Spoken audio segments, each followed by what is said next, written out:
We later see John Constantine in a bar where he is greeted by his fellow magic user Zatanna. Informing the man that she was looking for him, she asked John if they could talk somewhere more private.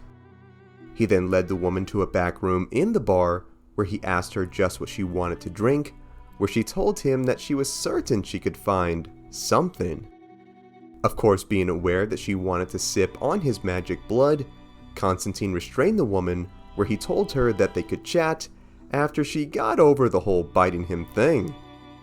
Shocked that he knew she was infected, Zatanna asked just how John knew this, where he simply asked her how long they have known each other and that she was easier to read than she thought. Surprised that he spared her, Zatanna then kicked back and chilled with her old friend, telling him that life of the undead was surprisingly great. Honestly, Constantine is the only one who would be this chill during a vampire apocalypse.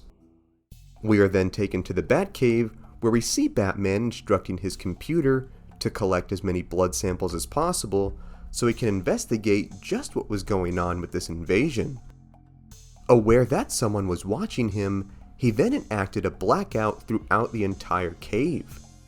Out of nowhere, an arrow would strike the knight in the dark, causing him to slump to the ground. This would-be assassin would be revealed to have been Green Arrow, only for him to discover that this was a dummy body that he attacked, with a real and very angry Batman armed with a knife right behind the Emerald Archer. Things then resulted in a monstrous one-on-one fight between the two men, both thinking each other was an infected vampire.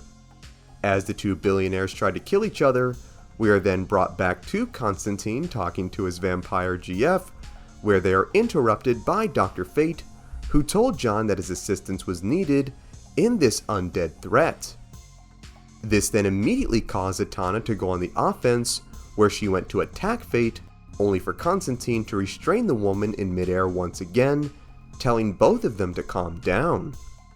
Without hesitation, the doctor immediately took advantage of the situation and evaporated the woman on sight, leaving nothing behind. Infuriated at the death of his friend, Constantine scolded Fate for his actions, only for the guy to reiterate once more that she was a vampire and that their world would soon fall if he did not help. Being brought back to Batman and Green Arrow's war, Bruce then tackled Ollie to the floors of the cave, where he went to impale the man through the chest with one of his prepared stakes.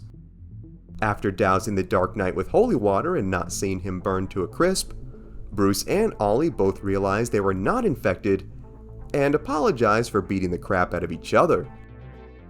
Uniting forces, Batman and Ollie put their plans together on how to end this threat once and for all. Before they could get too chummy, the cave intruder alert sounded, where the men sprang into action, where they were met by the vampire Green Lantern and Wonder Woman.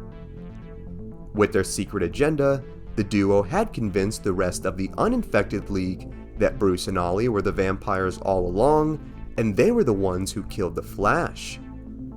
Knowing the truth of what their former friends were up to, Batman and Arrow attacked, where out of nowhere Superman and the rest of the League arrived, telling Bruce to stand down. Not knowing who they could trust, Bruce and Oliver engaged in a violent battle with their allies in the Batcave depths.